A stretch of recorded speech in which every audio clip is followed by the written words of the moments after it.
मम्मा हमारी जाति कौन सी है? रुको, इसका जवाब मैं देती हूँ। आपको पता भी है क्या ऐसी फालतू में ज्ञानी बाबा बन रही हो? तरीके से पूछना है तो पूछ, वरना भाग यहाँ से। प्लीज बताइए गुरुदेव, मैं आपके चरणों में हूँ। ठीक है, चल अब आराम से बैठ और सुन मेरी बात। तो सुन, हमारी जाति है मनुष्य जाति। अच्छा, अरे वाह, आपने तो ब्रह्मांड के सारी पर्दे फाड़ दी। अरे पर्दा फाश कर दे, ये बोलते हैं बिक्कू। हाँ वो सब ठीक है, और आपको इनकी बातें सुनकर दिमाग की नहीं सटक रही? अच्छा, तो तू मनुष्य जाति से नहीं है, तो किस जाति से है तू? पशु जाति से या राक्षस जाति से? अरे मुझे पता है भाई, मैं मनुष्य जाति से हूँ, मगर मैं ये पूछना चाह रहा हूँ दीदी कि मैं मनुष्य में से किस जाति में से हूँ? वो जातियाँ मनुष्यों ने अपने आप ही अपने लिए बनाई हैं, वो हमारे धर्म का हिस्सा नहीं है। आपका मतलब ये सारे लोग हमारे धर्म के नहीं है? नहीं है। जो इंसान अपनी जाति को अपने धर्म से बड़ा मानता है, वो इस धर्म का नहीं है। आपका मतलब हमारे धर्म में जाति है ही नहीं?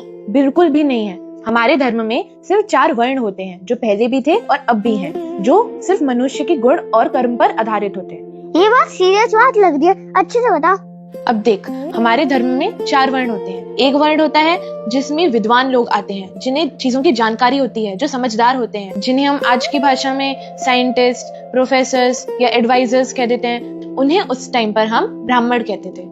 और दूसरा वर्ण होता है क्षत्रिय वर्ण, जिसमें वो लोग आते हैं जो काफी बलशाली होते हैं, स्ट्रांग होते हैं, और जिन्हें अपने प्राणों को त्याग करने में कोई समस्या नहीं होती है।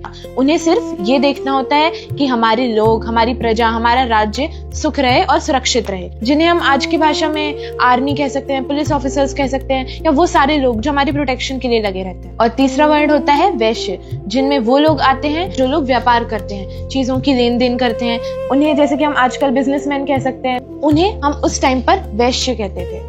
और चौथा वर्ण होता है शूद्र वर्ण, जिनमें वो लोग आते हैं जो अपनी शारीरिक सहायता की मदद से पैसे अर्न करते हैं। जैसे कि आज के टाइम पर इंजीनियर्स होते हैं, क्योंकि वो अपनी एक एक काम में माहिर होते हैं। इंजीनियर्स बहुत सारे होते हैं ना, कोई सॉफ्टवेयर इंजीनियर, आर्किटेक्चरल इंजीनियर, उन्हें हम शूद्र वर्ण में रखते हैं। और ये वर्ण किसी को ऊंचा या नीचा दिखाने के लिए नहीं थे, ये सिर्फ मनुष्य जो काम करता है, जिस काम में माहिर है, जो काम कर सकता है, उसके आधार पर बताने के लिए होते हैं। हाँ ये तो मैं समझ गया, मगर हम कौन से वर्ण में आते हैं दीदी?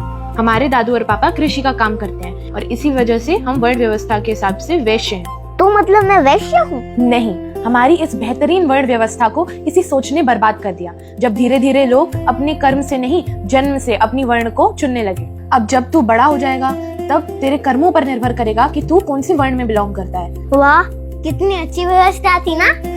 और पता है इससे भी सुंदर चीज क्या थी? अगर एक ही परिवार में 4 बच्चे हों, तो चारों वर्ण के हो सकते थे। कितनी सुंदर चीज है कि एक ही परिवार में 4 वर्ण के बच्चे, पर इतनी सुंदर वर्ण व्यवस्था को हमने अब बर्बाद कर दिया।